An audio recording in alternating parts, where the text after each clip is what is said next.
Big tech collusion, a threat to American freedoms. That's the focus of tonight's preamble. In an extraordinary bit of testimony yesterday, Senator Josh Hawley confronted Facebook's Mark Zuckerberg on his company's collusion with Twitter and Google. Your companies are the most powerful companies in the world, and I want to talk about how you're coordinating together.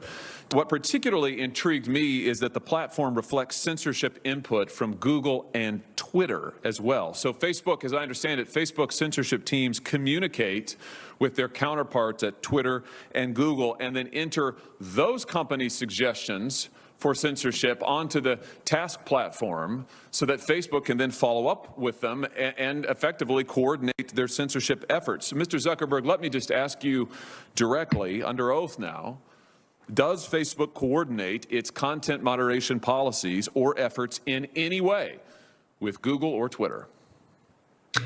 Senator, let me be clear about this. We do coordinate on and share signals on security-related topics. Do your Facebook content moderation teams communicate with their counterparts at Twitter or Google?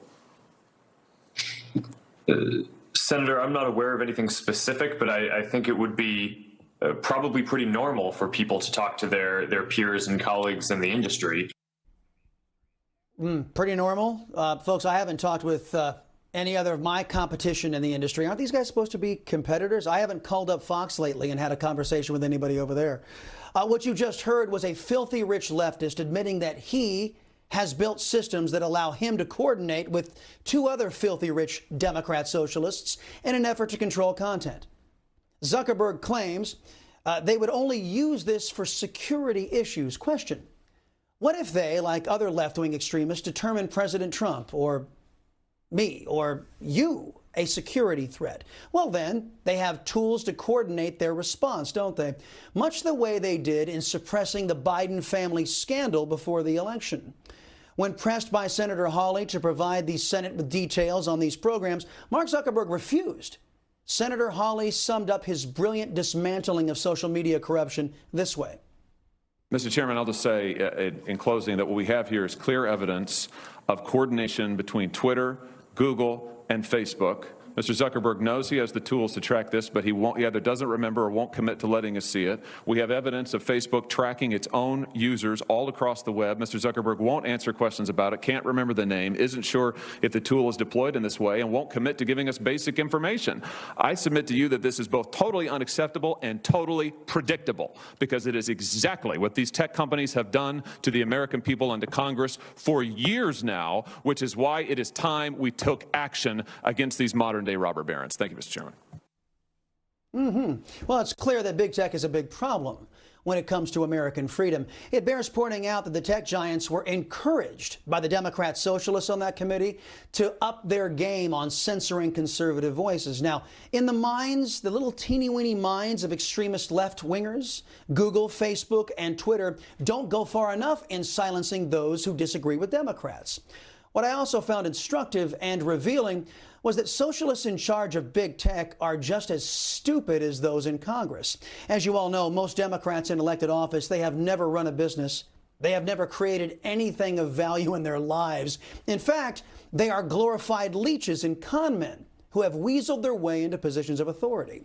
It appears the same is true of Twitter. The people who work there know nothing about the subject matter they are censoring or editing, but nevertheless, they silence everyday Americans anyway. Mr. Dorsey, does voter fraud exist? I don't know for certain. Are you an expert in voter fraud? No, I'm not. Well, why then is Twitter right now putting purported warnings on virtually any statement about voter fraud?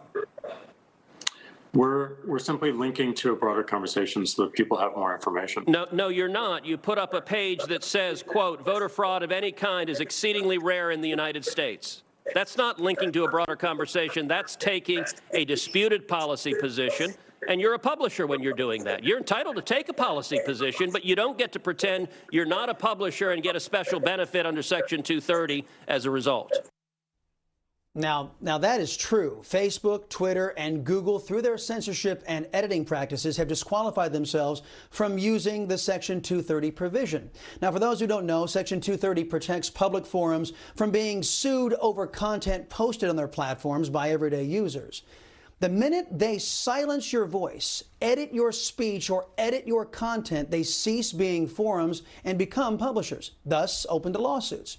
As Dorsey admitted, Twitter isn't an expert on voter fraud, yet their liberal arrogance lets them silence conservative voices, because even though Twitter isn't an expert on voter fraud, Twitter is an expert at being anti-American leftists. In any conflict, the first order of business is to disrupt your enemy's communications.